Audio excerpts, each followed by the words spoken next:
It has to go through a perforated plate. The perforated plate in this case is a high density polyethylene plate. There's a number of them, and they've got holes in the plates that are 5 millimeters thick, and the holes are very close together. It's like it's a mesh. So what happens there is solid material that we don't want in the treatment plant is stuck on the plate. And basically the water goes through. That's great because we want the water down the bottom, but we don't want the solid stuff. Like, we call that screening material. And it consists of rags and tampons and condoms and nappies and all sorts of stuff. So we don't biologically treat it because it's solid. So we have to screen it out. Once it gets on the screen, it's very well done. It collects it, and it basically goes into a chute that gets spiraled, and you'll be able to have a look for those that are keen. If you look in that bin once Scott's finished with his group, you'll see the screening material. And we like to get it as dry as possible because we've got to pay for the tonnage to get dumped, and it actually goes to landfill. Now the other thing that happens to the wastewater, it then swings back and it goes to this circular tank.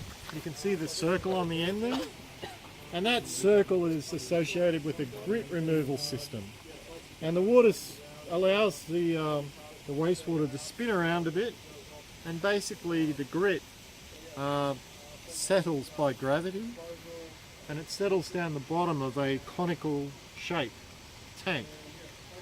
At the bottom we regularly use airlift pump system to basically pump the grit up, and it gets classified into this classifier where again it gets spiraled, and the spiral allows the grit to dry out a bit, and then the grit falls into this bin.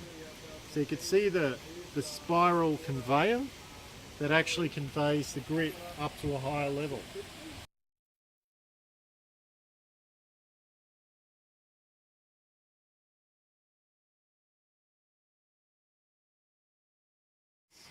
Very clever. That's probably the best type of design for Queensland or even Australia. It does a very good job at removing nutrients. It's also very reliable. So it has carbonaceous material that helps with feeding the bugs that consume phosphorus. So wastewater comes in, it gets in through these windows, and it goes into the main process. Now typically this area here would be known as an anoxic zone, and it's important we have fractions in the plant of anoxic and aerobic, and you have this ratio of having some aerobic, then anoxic, and then aerobic and anoxic, and that allows for the bugs to facilitate and be able to remove material, nitrogen and carbonaceous material. Over there you can see the activity of the aerator, and you can see from that that there's a fair amount of water and air being infused into the water. So that's what's going on there. We also have over that side channel, we've got a scum harvester, and the scum gathers on the water. Basically the scum is, some of the scum is basically bacteria. So the bacteria forms into the shape, it forms the scum. Now that harvester basically takes the scum off, and we take it down to where we dewater the biosolids, or the sludge. Alright, so in here, does anyone know what the water is called? We call it mixed liquor suspended solids. Mixed liquor suspended solids. MLSS. Generally the concentration of the MLSS measured as a solid, in here it would be around about probably 3,600 milligrams per litre of suspended solids. of that, there's a lot of bugs, there's some carbonaceous material, there's a lot of dead bugs, because bugs only have a life cycle, and then you've got skeletons. Now,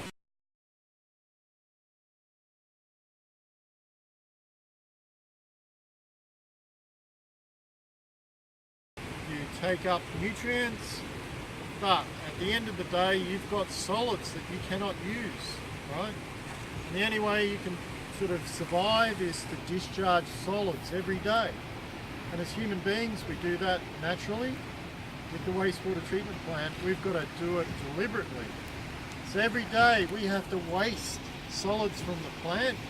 Otherwise, the mixed liquor concentration would just rise up, and eventually you'd be able to stand on the water because it would have a thick crust of solid, and the whole thing would not be working. So we have to waste a certain proportion of carbonaceous material, dead bugs, but we have to draw that off. Okay, we'll go back down the stairs. Up here is called the waste activated sludge pump area. And what we're doing here is our computer system, because the plant is all computerized, we are deliberately wasting solids from the plant. So these pipes, we've got one that's use, the other one's redundant, so if one breaks down we've got another one to waste. And that's typically a feature when you do a wastewater treatment plant. You don't want one of something, you usually want two of something. One to fully work, and then another one, if that one breaks, you've got another one to use. So we've got one that's used all the time, and another one that we can have as a spare. We swap duty on this, so that one will work one day, that one will work the next day, and that way we know everything's going. Because there's nothing worse than using that one all the time. It breaks and you turn that one on, it's not working. So we like to have knowledge that everything's working. So this is called waste activated sludge pump system.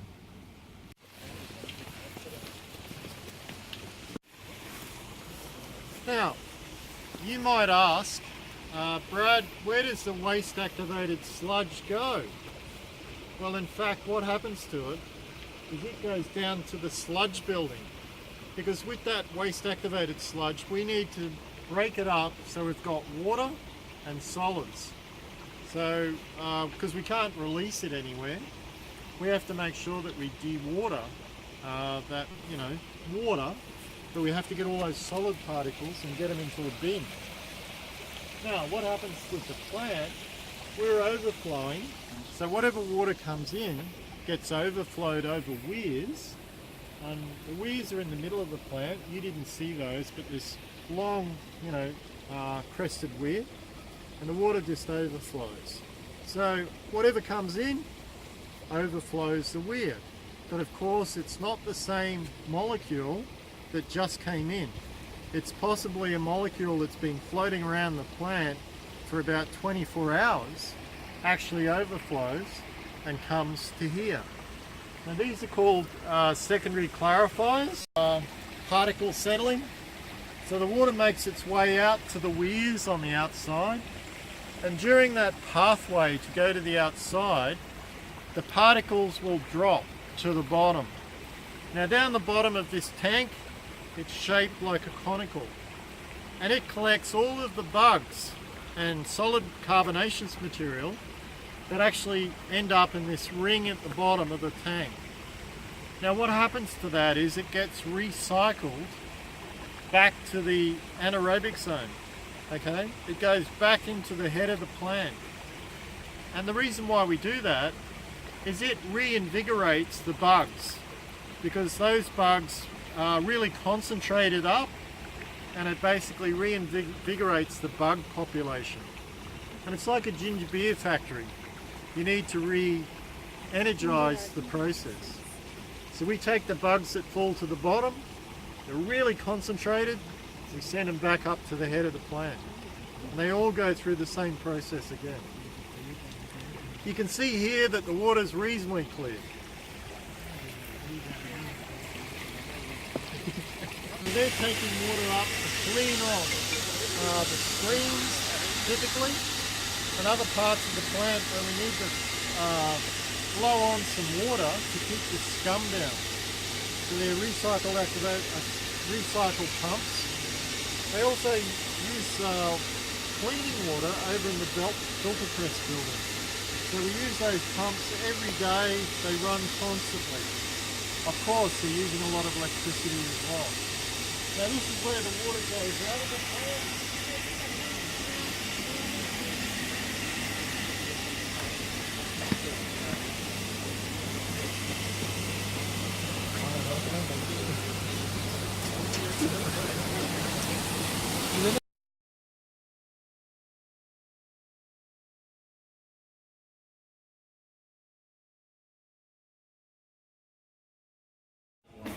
Why was the Cleveland wastewater treatment plant designed in the way it is?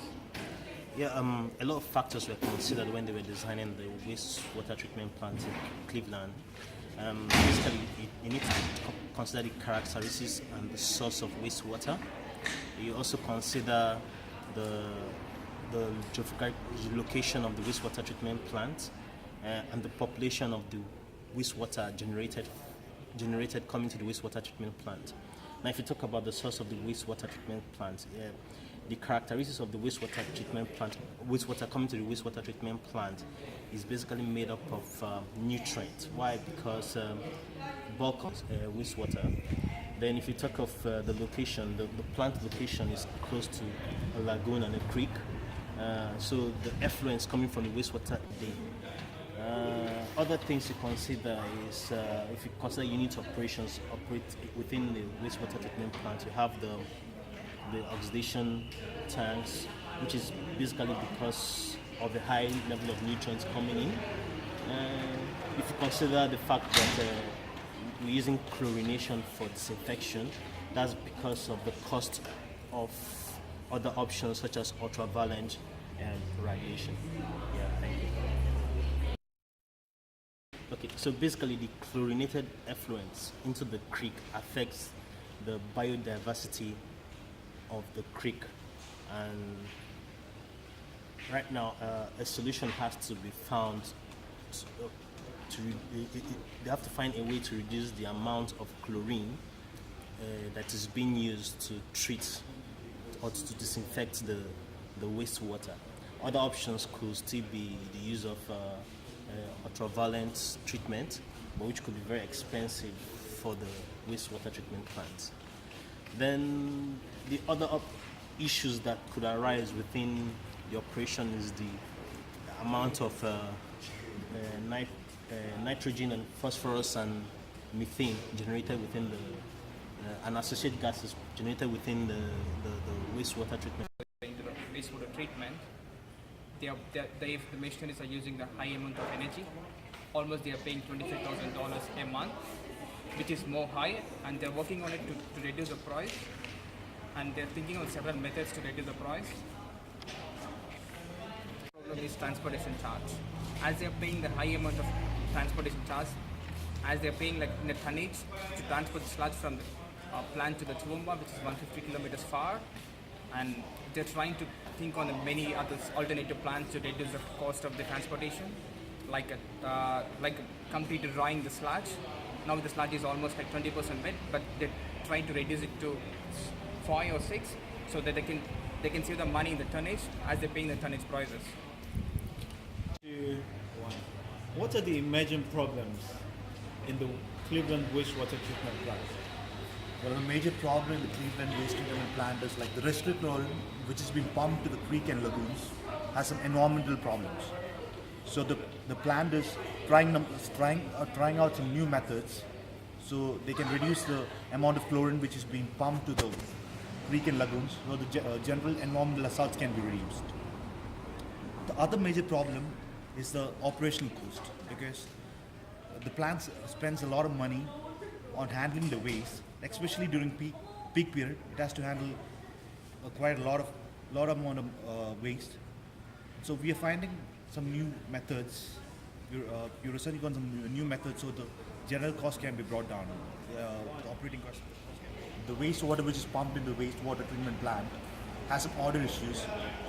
This odor issues are generally caused by the gases contained in that, like H2S.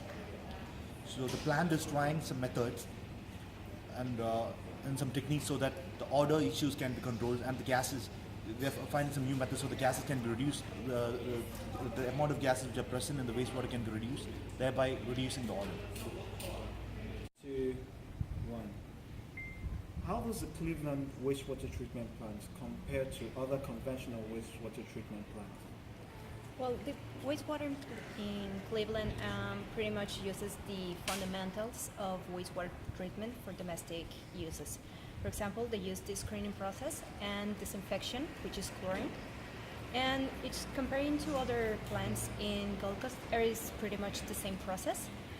Currently, there are 4 different plants in Gold Coast, the one in Kumbaba, Cleveland, Pimpaya, and some other places. They all use the screening process and disinfection. However, some of the plants also are using membrane processes to increase the disinfection levels and to reduce the chemicals and dangerous compounds into the water. If we compare these plants to the other developing country plants, we will find several differences. For example, the filters and the screening process are the main part of all the treatments, since the solids are the most important part that needs to be decomposed and filtered before entering the disinfection area. And in some other places, for example, Germany and first world countries, they're trying to use also UV technology instead of disinfection with chlorine. This is because they reduce the chemicals that are rich into the water, they reduce the pH levels, and they also try to facilitate and control the final stages of the water. However, the UV system tends to be harder to control and more expensive, and this is why the plant in Cleveland is not using the UV system. How does the Cleveland wastewater treatment plant compare to other conventional wastewater treatment plants?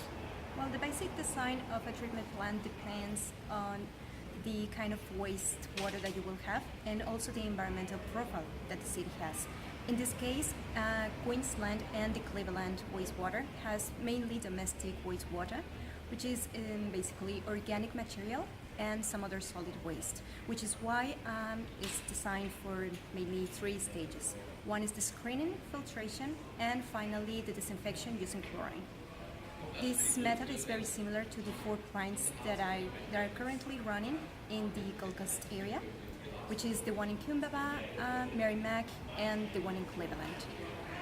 If we compare this design to other places, we will find differences between them.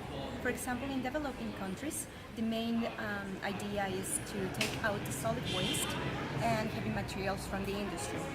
For example, concrete, stones.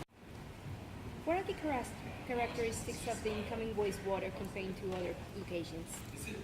The wastewater that arrives at the Cleveland wastewater treatment plant is composed of 99% water, but also contains a lot of pollutants, which include human waste, lots of paper, grease, detergent, and other domestic solid waste. The wastewater also contains nutrients like nitrogen, phosphorus, different chemicals, and also contains bacteria and viruses. The wastewater is composed of chemically, is the biological oxygen demand of the wastewater that arrives at the Cleveland wastewater treatment plant has it's composed, the BOD is put at 200 milligrams per liter. The suspended solid is 125 milligrams per liter. The ammonia content is put at 30 milligrams per liter. The organic nitrogen content is put at 20 milligrams per liter. And the total phosphorus content is put at 15 milligrams per liter. When you compare this data to wastewater from other locations, like in third world countries like Nigeria,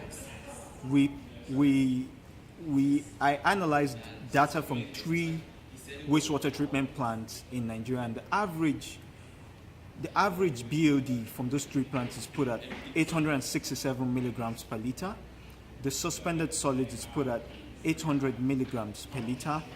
The phosphorus content is put at 6 milligrams per liter. And the nitrogen content was nearly negligible. It was put at 0.05 milligrams per liter. So from the data gotten, we can judge that the wastewater that arrives at the Cleveland wastewater treatment plant has more inorganic content when compared to other locations like Nigeria, the Boso, Limawa, and Tunga plants, which have high organic content in their wastewater. That's it. Water treatment plant. There's an imminent problem with odor control. Currently, they use carbon tanks which draws air from the inlet structures, and then it takes away the hydrogen sulfide smell. But it's not doing an adequate job currently. So they're looking at better technology to be able to trap the hydrogen sulfide, which leaves the open tanks, so I can trap it and use it to produce more methane, and then which can be used for electricity on the plant, because they also have a problem with electricity costs, so that can be a way to cut down electricity costs. Also, a better technology to cut down to eradicate residual chlorine from being pumped into the lagoons and the creeks in which they discharge water. They can use the membrane process, which would totally eradicate the use of chlorine on the plant, and it's more environmentally friendly for discharge water. Also, there's a running cost problem from transporting sludge to farms around Australia. They transport sludge to farms in Toowoomba, which is quite a distance, and it creates more transportation costs. So they're looking for better ways to treat their sludge, most probably dry it so that the amount will be less, the tonnage, because they pay per ton for the sludge that is being carried away. So if they can dry it better, so the cost will be greatly reduced. So a better technology to be able to treat the sludge would definitely be a very good innovative technology for the wastewater treatment plant.